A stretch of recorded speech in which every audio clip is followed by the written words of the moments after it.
tapi langsung emosi panas. Ya, kita lihat auranya panas. Kan? Sekarang terjadi sudah demo di mana-mana. Waduh, kalau saudara lihat kejadian di kota Jakarta, pembakaran fasilitas umum, orang begitu ganas, saudara, tidak bisa lagi mengendalikan diri. Bahkan saya ada lihat sedikit cuplikan, saudara, orang mewawancarai salah satu pendemo. Apa yang didemokan? Dia nggak ngerti. Ditanya, itu ada beredar videonya.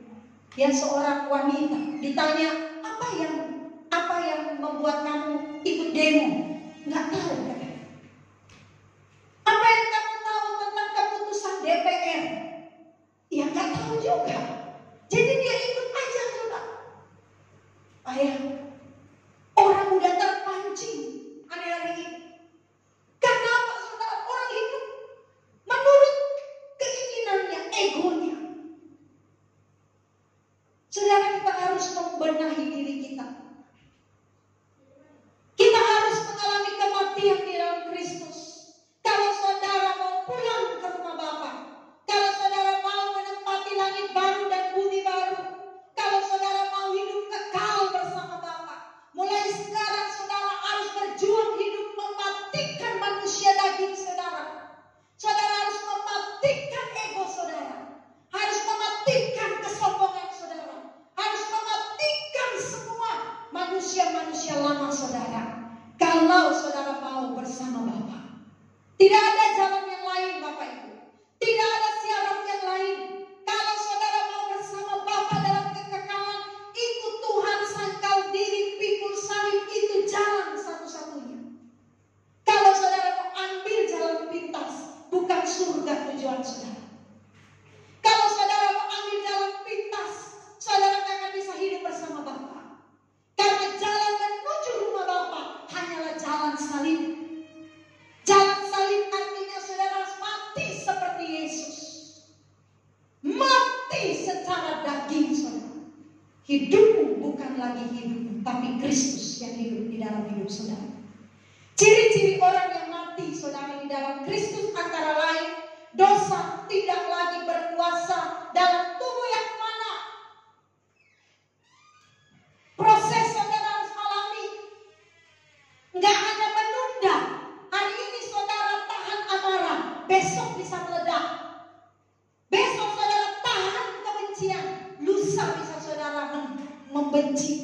Tidak bisa menunda, tapi harus benar-benar mematikan bahwa saya harus mati terhadap dosa. Dosa tidak lagi berkuasa terhadap hidup saudara.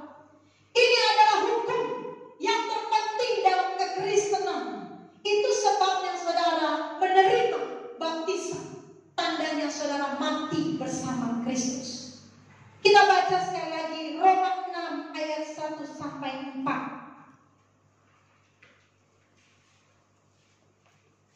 Roma 6 ayat 1 sampai 4.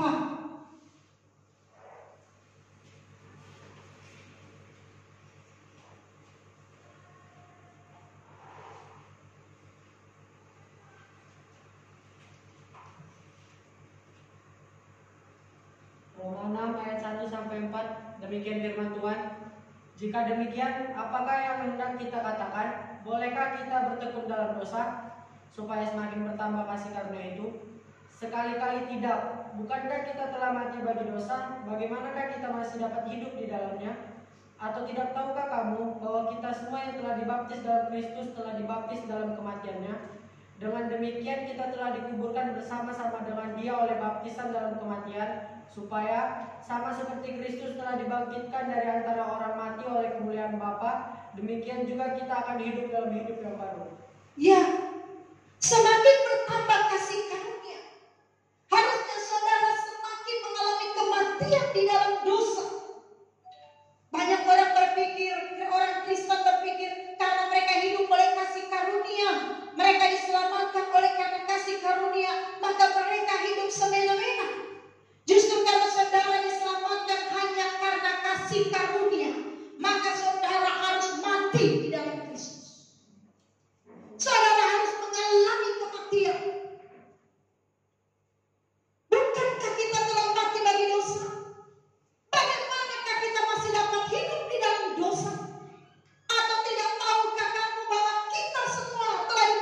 dibaptis dalam Kristus, telah dibaptis dalam kematiannya. Jadi saudara, orang yang mati di dalam Kristus, dia akan mengalami kebangkitan bersama Kristus.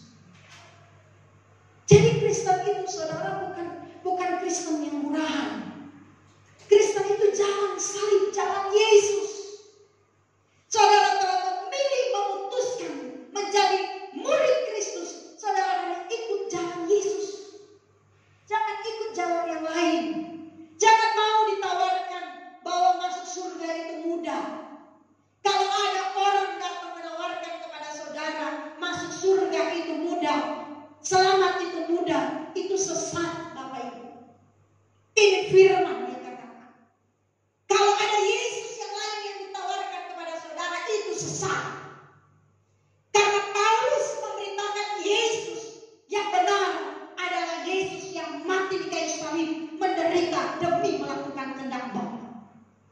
Jadi kalau ada orang datang menawarkan Yesus dengan jalan mudah untuk selamat, itu bukan Yesus yang benar. Yesus yang benar adalah hidup seperti Yesus menunjukkan kehidupan penderitaannya sampai mati di kayu salib untuk melakukan karya keselamatan umat manusia.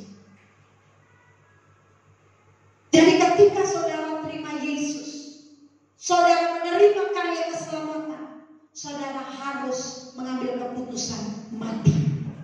Amin. Hari-hari dengan seperti ini saudara, saya percaya saudara benar-benar akan mati. Maksudnya bukan mati di kubur, akan benar-benar gak akan lagi ada daya saudara melakukan dosa. Ayo Bapak Ibu, jangan fokus pada pemenuhan kebutuhan jasmani, jangan fokus pada mujizat, jangan fokus pada berkat jasmani. Itu semuanya sementara saudara. Itu semua perkara yang mana saudara harus kerjakan perkara-perkara yang menyangkut hidup kekal. Jangan fokus pada pemenuhan kebutuhan jasmani. Apakah saudara sudah tidak makan hari ini? Apakah saudara dibiarkan Tuhan hari ini? Orang yang berjuang, orang yang fokus pada kekekalan akan dipelihara oleh Tuhan. Jangan takut. Aduh, kalau nyanyi lagu tadi ya, semua kuberikan pada Tuhan, tidak ada lagi buat saya. Bagaimana kalau dulu saudara dengar kematian di dalam Kristus menakutkan, sekarang saudara dengar kematian dalam Kristus berbahagialah saudara. Kalau dulu kita tengking kematian, betul? Dalam nama Yesus kematian jauh-jauh, dalam nama Yesus penderitaan jauh-jauh, dalam nama Yesus masalah jauh-jauh. Sekarang gak perlu ditengking-tengking itu semua. Namanya hidup akan masuk dalam proses itu. Yang saudara perlu minta adalah kekuatan dari Tuhan, agar supaya saudara keluar menjadi pemenang. Emangnya saudara yang menderita tiap hari gak pernah saudara menderita tiap hari itu, saudara udah berdoa, ada orang doa-doa tengking-tengking masalah, terus dia gak ada masalah, terus saudara yang tengking-tengking kok masalah tambah dekat. Fokus pada kekekalan. Kerja serius, sungguh-sungguh, bertanggung jawab, sungguh-sungguh, tapi tujuannya kekekalan. Jangan parkir kekristenan saudara di bumi. Amin. Jangan parkir kekristenanmu pada kenyamanan hidup, tapi saudara harus paksa hidupmu untuk mati dalam Tuhan. Saudara harus paksa hidupmu mengalami kematian di dalam Kristus. Mengalami kematian berarti memilih jalan salib. Ya, pikul salib, sangkal diri. Saudaraku, untuk bisa saudara mengalami Tuhan harus hidup dalam kesucian. Hari Jumat doa malam sudah saya sampaikan. Orang kalau mau mengalami Tuhan, mau mengalami kehadiran Tuhan, harus hidup dalam kesucian. Itu mati saudara. Orang yang suci, orang yang hidup dalam kesucian, berarti orangnya mengalami kematian di dalam Tuhan. Bagaimana saudara ingin mengalami Tuhan tapi tidak hidup dalam kesucian? Kemarin saya sudah sampaikan bahwa Tuhan gak pilih-pilih orang untuk berbicara. Oh, saya mau kasih karunia kepada ibu ini supaya dia selalu dengar suara saya. Tuhan punya kerinduan semua anaknya mendengarkan suaranya. Tuhan selalu rindu berkomunikasi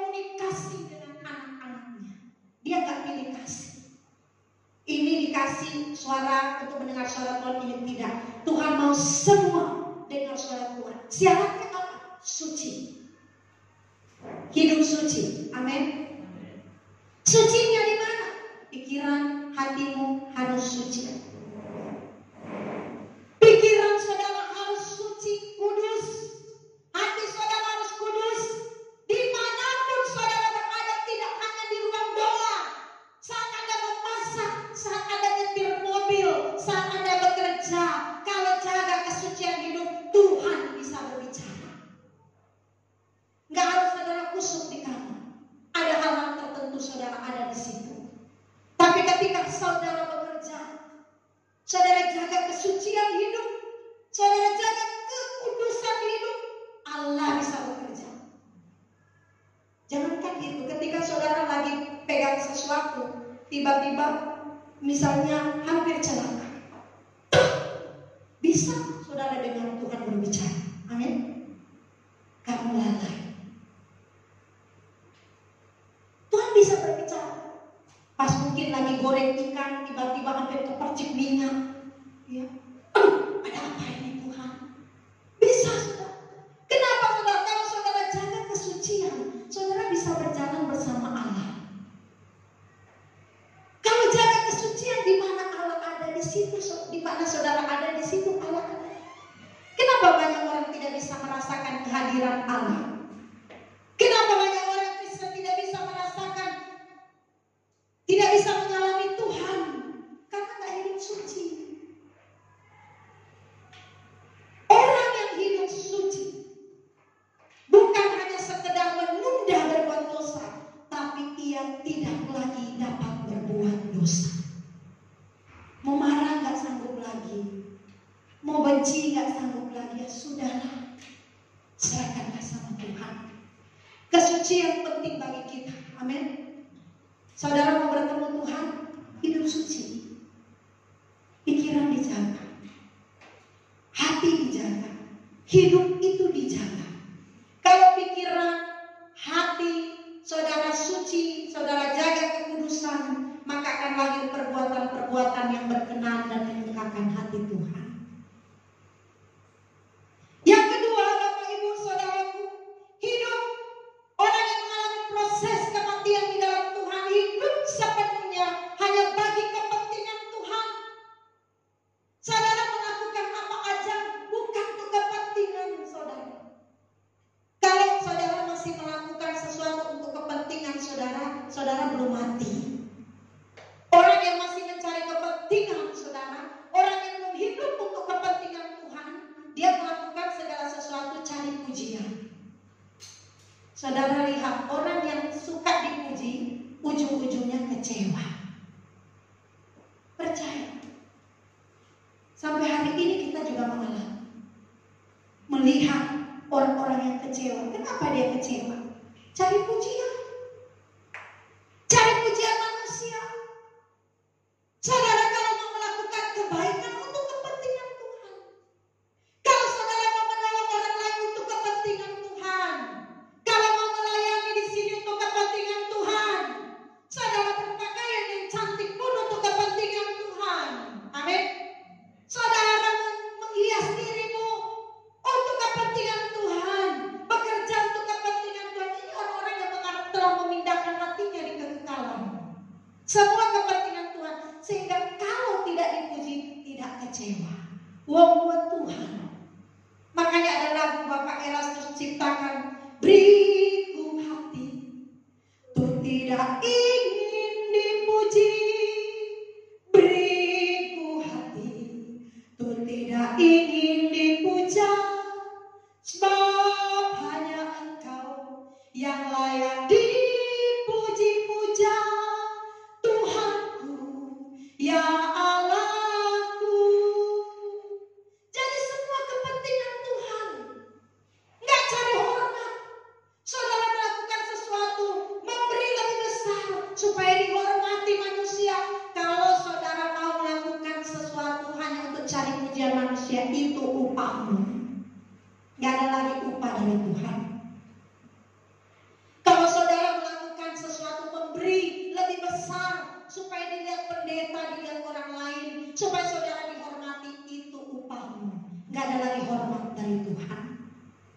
Mana yang saudara pilih? Upah dari manusia atau dari Tuhan? Upah dari manusia sebentar sudah, tapi upah dari Tuhan sampai kekekalan, tidak akan pernah hilang. Maka saudara harus masuk pada tingkatan itu. Mati itu gak ada lagi kepentingan, gak ada lagi cari hormat, gak ada lagi cari harga diri. Waduh saudara, manusia kalau sudah direndahkan harga dirinya, bahaya saudara. Bicara harga diri manusia bisa bunuh-bunuhan. Lakukan untuk Tuhan Bapak. Semua untuk Tuhan. Selalu untukmu, selalu untukmu, Tuhan dan Rajaku. Semua yang ku perbuat, baik siang dan malam, selalu untukmu. Amin. Segenap hidupku hanyalah untukmu, bagi kemuliaan-Mu, sampai ku tua nanti, sampai di surga nanti, selalu untukmu, semua untukmu. Apakah saudara takut miskin untuk Tuhan? Kalaupun iya kita miskin, yang penting kita memperoleh kehidupan kekal. Bapak Ibu, hidup yang kita diami ini, tubuh ini 70 paling kuat. Hitung aja sekarang, umur gak terasa. Desember saudara sudah dekat. Lewat Desember gak terasa, Desember lagi. Iya kan? Ini baru nih, aduh. Kalau saya memang lagi nunggu bulan gitu biar cepat.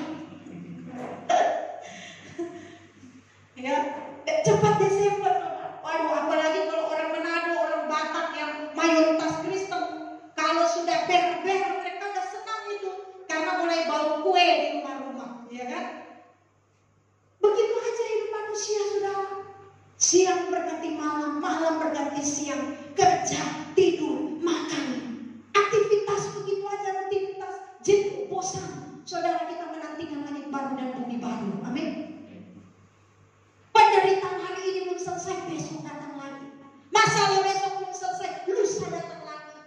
Bayar uang sekolah anak belum selesai, susah makan lagi. Begitu terus hidup ini, saudara.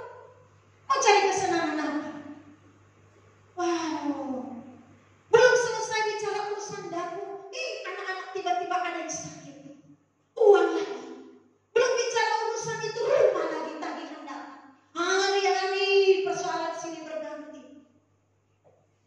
Baru orang cuma mau mengimani berkat jasmani. Aku diberkati, aku dilimpahi, aku diberkati. Saudara dikasih Tuhan, paling penting bagi orang Kristen adalah berkat Tuhan. Kalau mau kaya, kerja keras. Ya, kalau saudara mau kaya, harus bertanggung jawab, bisa dipercaya. Jadi orang-orang yang dipercayai di pekerjaan saudara. Enak aja, yang lain kerja keras, sungguh-sungguh dalam Tuhan, ya kan?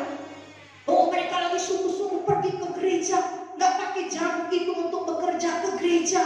Baru di pekerjaan mereka loyalitas, mereka sungguh-sungguh. Terus saudara lihat di sebelah saudara malas-malasan tunggu mujizat. Apa yang saudara pikirkan dengan orang begini? Ya, hari berdoa, oh Tuhan mujizat terjadi, kiranya kapal ini berjalan tanpa diperbaiki. Mungkin Pak Franky yang setengah mati, kerja loyal, menunjukkan tanggung jawab. Yang lain masa bodoh, merasa Kristen, mujizat pasti terjadi. Ini saudara, surga itu tempat orang-orang yang bertanggung jawab. Surga bukan tempat orang yang hidup masa bodoh. Jadi kalau Kristen selalu berpikir dengan mujizat terus, saudara bisa akan terjebak. Karena iblis pun bisa melakukan hal yang sama. Saudara, andalkan Tuhan, iya. Tanpa Tuhan kita tidak bisa berbuat apa-apa. Tapi lakukan tugas dan tanggung jawab saudara. Amin. Harus bekerja sungguh-sungguh. Firman Tuhan berkata, orang yang tidak bekerja tidak boleh makan. Berarti kalau saudara kerja sungguh-sungguh, saudara bersemangat bekerja. Kalau bos dunia aja,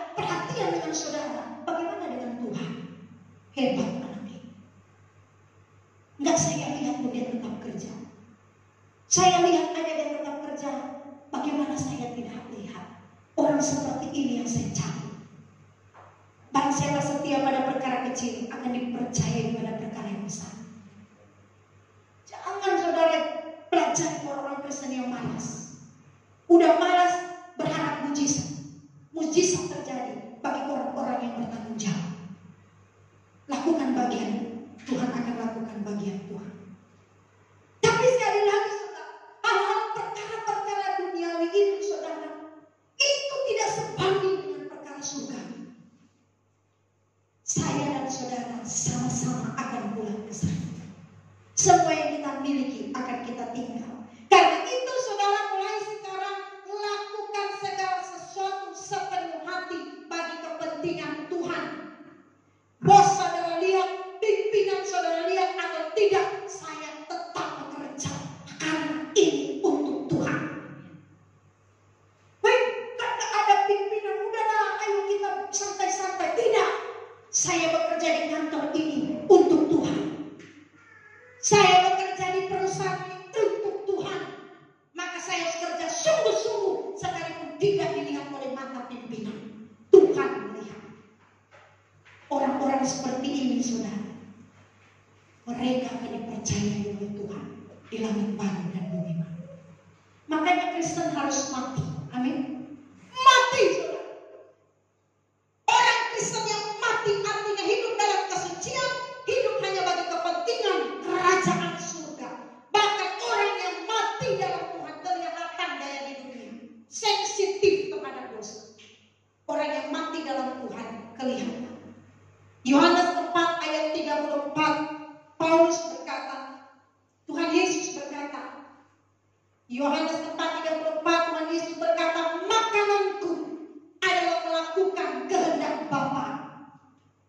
Filipi 3 ayat 10, Paulus berkata, di mana aku menjadi serupa dengan Dia dalam kematiannya, menjadi serupa dengan Dia dalam kematiannya. Artinya kita harus mati seperti Tuhan Yesus. Minggu lalu kita nyanyi lagu Ku telah mati. Kalau saudara nyanyi lagu sama, Tuhan aku rela mengosongkan bejana jiwaku ini. Ya, amin. Mengosongkan kepentingan-kepentingan pribadi itu ditanggalkan. Saya hidup bukan untukku lagi, tapi hidupku untuk Tuhan. Aduh, kalau saudara dalami dan alami, lakukan firman Tuhan ini, saudara akan jadi manusia-manusia yang berbeda dengan manusia zaman sekarang. Tidak sedikit saudara orang Kristen yang mata hatinya tertutup terhadap kepentingan Kristus. Kematian seperti apakah yang Tuhan Yesus miliki? Kematian di kayu salib. Yesus menderita bukan karena kesalahannya, bukan karena membela ambisinya Yesus, tetapi Yesus menderita untuk kepentingan rencana Bapa bagi keselamatan umat manusia. Maka kita sebagai Kristen harus menderita untuk kepentingan Kristus. Saya sekarang saudara masuk pada tingkatan pengertian begini. Orang sakiti saya, kalau itu buat saya, kalau itu buat kamu selamat, silakan. Kalau itu buat kamu senang, silakan. Orang nyakiti saya berkata begini sama Tuhan. Kalau itu untuk perbaikan karakter saya rela Tuhan. Kalau tadinya saudara saya masih ngedumel, kalau boleh minta Tuhan balas. Balas Tuhan. Apa yang kurasakan biarlah dia rasa. Ada lagu apa? Ada simbol suku apa itu Amon. Ada rasa, beta rasa. Beta rasa, ada rasa. Sama-sama rasa. Artinya kalau saya menderita, kau pun harus menderita. Satu darah. Ada rasa, beta rasa. Tapi sekarang kita kan begitu katanya. Minta pembelaan Tuhan. Kalau boleh Tuhan balas. Sekarang orang yang mati dalam Tuhan tidak boleh begitu. Tuhan, kalau saya disakiti, membuat mereka diselamatkan. Tidak apa. Kalau saya disakiti Tuhan untuk membuat saya mati dalam Tuhan, saya rela Tuhan. Jangan berpikir tertawa itu, menangis. Menangis. Kalau memang itu cara untuk menyelamatkan mereka. Kalau memang kesabaran kita membuat suami bertobat. Kalau kesabaran kita membuat istri bertobat. Kalau kesabaran kita membuat orang tua bertobat. Saya rela Tuhan kehilangan hak. Betul? Saudara sabar bagaimana? Sabar terhadap orang baik enak. Sabar terhadap orang jahat tidak enak. Tapi kesabaranmu, kalau memang itu yang harus saudara terima, tanggung, pikul. Kuk yang harus saudara pikul. Yang penting mereka selamat. Rela nggak sudah? Ini saya percaya banyak yang tidak rela. Enak aja. Aku yang menderita di situ yang senang. Tapi orang yang mati dalam Tuhan itu mau rela. Sabar adalah sabar. Tuhan ada sertamu. Orang sabar disertai Tuhan. Sabar. Tuhan ada sertamu. Biasanya kalau lagu-lagu itu saya dengar kalau ada orang mati. Kalau lagi ada orang mati ya, saya masih kecil-kecil suka dengar lagu itu. Ya, jadi datang penghiburan, orang mati keluarga situ baru mulai nyanyi. Sabar. Saya ingat papa saya mau nyanyi ya. Tuhan ada sertamu. Sabar. Tuhan ada sertamu. Sabar. Sabar. Beri kuat padamu. Cuma orang sabar yang disertai Tuhan. Amin. Kalau saudara kesabaranmu membuat mereka bertobat, sabar. Sabar. Tapi sakit. Apalagi orang yang tidak mengenal Tuhan. Bagaimana mereka bisa mengerti Tuhan? Bagaimana mereka bisa melihat hidup Yesus? Kalau mereka lihat orang Kristen gak sabar. Di jalan aja bawa motor, kesempret sedikit sama air. Cukil mati kamu. Begitu orang. Nanti Kristen jangan. Saya mengalami saudara. Ada proses luar biasa juga, mau marah juga ini. Saya pesan sesuatu saudara ya. Ya karena murah, online kan murah. Saya pikir bagus juga ini karena ibu-ibu masih terjebak dengan keinginan mati. Saya pesan udah lama saudara, 1 minggu apa 2 minggu. Saya pikir tak jadi berarti ya. Biasanya kalau cuma pengiriman batang itu ya sebentar, hari ini besok nyampe. Nggak nyampe, saya cuekin aja. Tiba-tiba masuk WA. Ibu, maksudnya begini dulu. Shalom kakak, bukan shalom. Kakak PHP. Saya dibilang PHP. PHP. Kok apa itu PHP? Pemberi harapan palsu. Jadi dia kayak marah sama saya. Oh, saya kaget. Saya buka. Dia bilang, maksudnya mbak apa ya PHP saya bilang. Saya pikir gak jadi kirim itu barang yang saya pesan.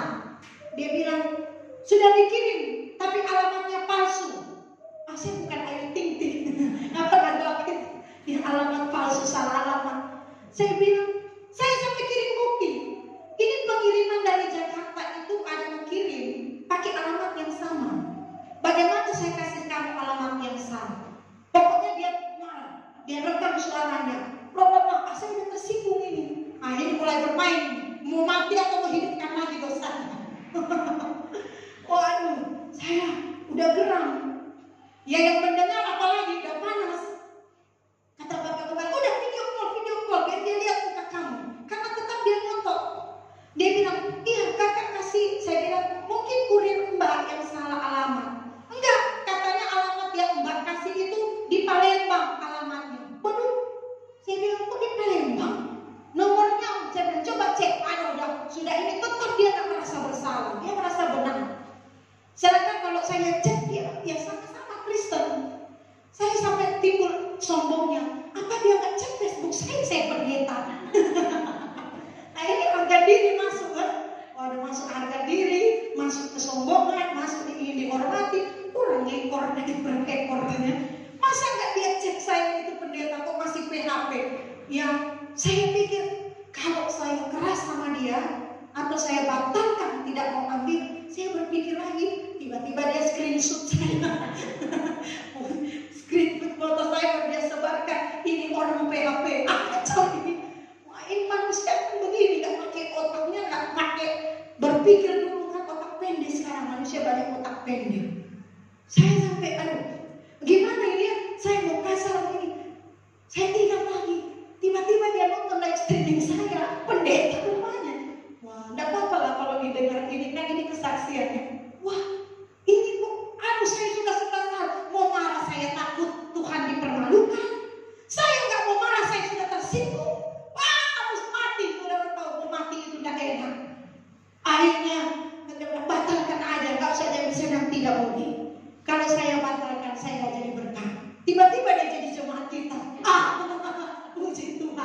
Ya, saya tetap sabar. Saya rekam. Dia nggak ngerti penjelasan saya. Tetap dia menuduh saya pembohong. Saya rekam, saya bilang, Mbak, kok kamu nggak ngerti juga penjelasan saya?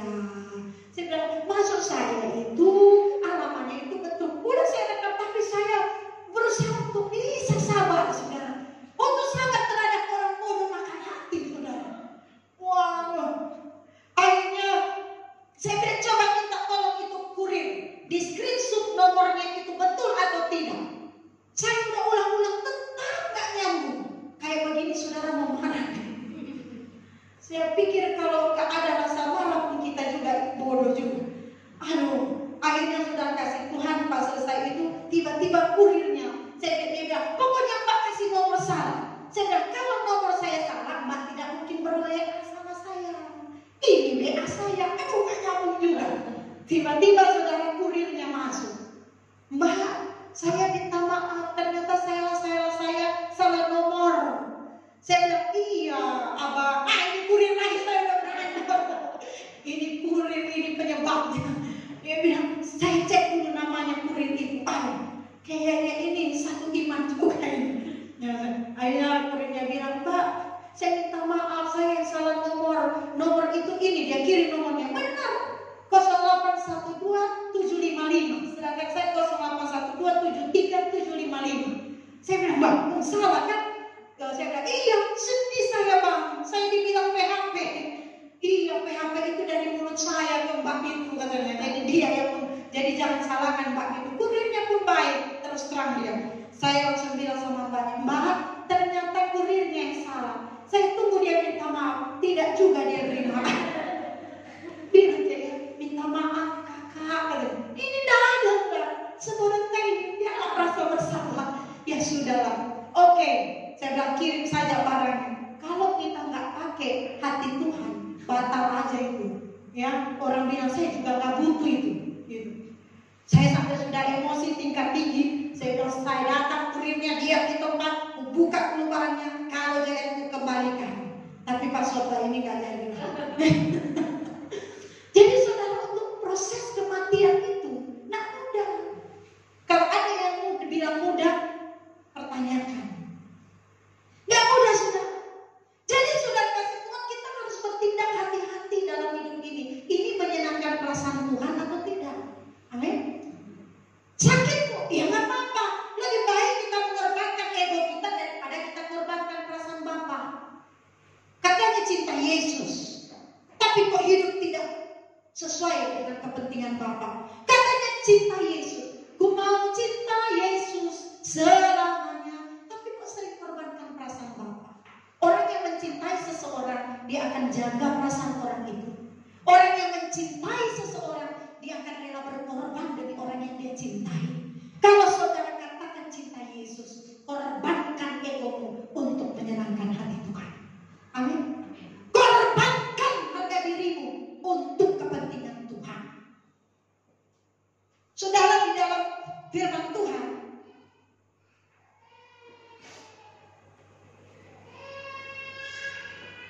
selama ini hidup dalam egoisme yang sangat menyedihkan hati Tuhan. Orang Kristen suka-suka hidup mereka. Dan yang sangat menyedihkan, mereka tidak menyadari kalau mereka sudah hidup menyakiti hati Tuhan. Banyak orang Kristen tidak menyadari kalau mereka hidup dalam egois yang tinggi. Mereka tidak mau mengerti kebenaran yang berkata hidup bagi kepentingan Kristus, tapi pada kenyataannya mereka hidup untuk kepentingan mereka. Artinya hidup bagi pemberitaan karya salib Tuhan, hidup untuk pelebaran kerajaan Allah, agar jiwa-jiwa yang belum diselamatkan terselamatkan oleh Tuhan sendiri. Jadi saudara, kalau mau menunjukkan Yesus kepada orang lain, gaya hidupmu harus mati. Amin. Bagaimana mau menyelamatkan orang lain? Hari-hari bicara Yesus, tapi saudara tidak hidup seperti Yesus. Orang gak akan terima Yesus. Kalau saudara mau menjadi berkat bagi orang lain, saudara harus mati. Matikan hidup duniawi saudara. Saudara perlu perhatikan apakah orang Kristen bertindak seperti Petrus. Saudara, Petrus bertindak demi keselamatannya sendiri, sehingga Petrus menyangkal Tuhan, dan Petrus meninggalkan Tuhan di tengah-tengah suasana yang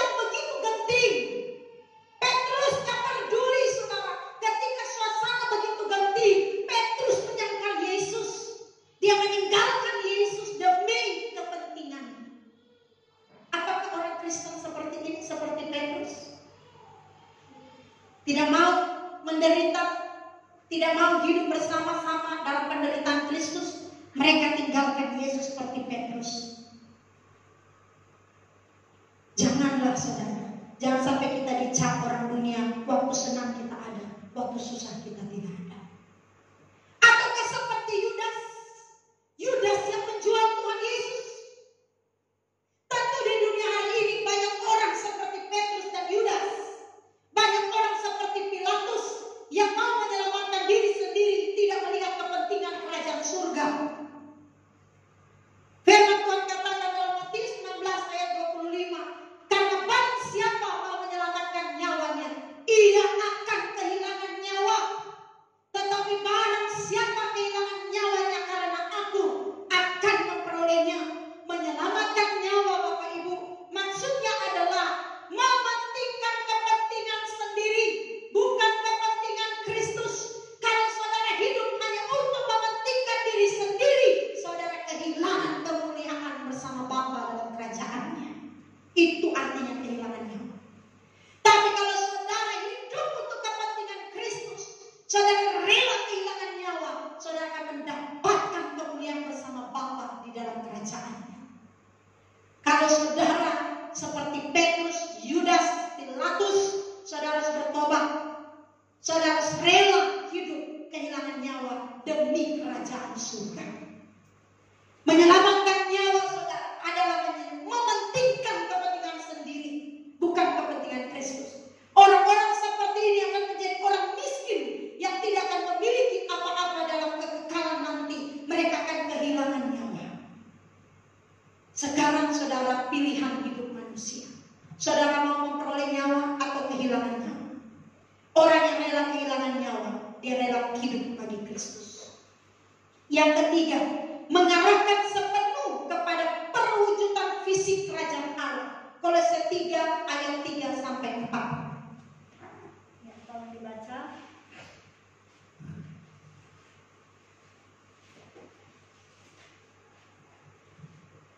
Kolose 3 ayat 3 sampai 4, demikian firman Tuhan. Sebab kamu telah mati dan hidupmu tersembunyi bersama dengan Kristus di dalam Allah. Apabila Kristus yang adalah hidup kita menyatakan diri kelak, kamu pun dengan menyatakan diri bersama dengan Dia dalam kemuliaan. Ya, sebab kamu telah mati dan hidupmu tersembunyi bersama dengan Kristus di dalam Allah. Jujur saudara, banyak orang Kristen yang tidak rela kehilangan. Tidak rela kehilangan kehidupannya. Padahal jelas Alkitab berkata orang percaya seharusnya telah mati. Karena ketidakrelaan ini akan merugikan orang percaya itu sendiri. Memang berat kedengarannya, tetapi inilah jalan sukses. Kalau orang mati di dalam Tuhan, ia mengalami kesuksesan yang sesungguhnya di dalam Tuhan. Amin. Tuhan Yesus berkata, kalau kamu mau mengikut aku, kamu harus menyangkal dirimu dan pikul salibmu. Ini juga dimaksudkan Paulus, persekutuan dalam penderitaannya, di mana aku menjadi serupa dengan dia dalam kematiannya. Di dalam Korintus dikatakan kami senantiasa membawa kematian Yesus di dalam tubuh kami, supaya kehidupan Yesus juga menjadi nyata di dalam tubuh kami. Itu di dalam 2 Korintus 4 ayat 10.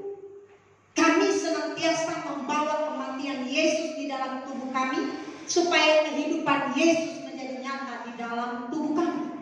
Gaya hidup seperti ini saudara, harus saudara kembangkan mulai saat ini. Memiliki kualitas hidup. Hidupku bukan aku lagi, tetapi Kristus yang hidup di dalam aku. Apakah saudara rela mati di dalam Kristus? Bapak Ibu, kita harus rela supaya kita bisa memperoleh nyawa kita. Kalau saudara tidak rela kehilangan hak demi kepentingan Kristus, saudara akan kehilangan nyawa. Bapak Ibu dikasih Tuhan, saya mengajak sama-sama dengan Bapak Ibu, mari kita arahkan pandangan kita untuk kekekalan. Semua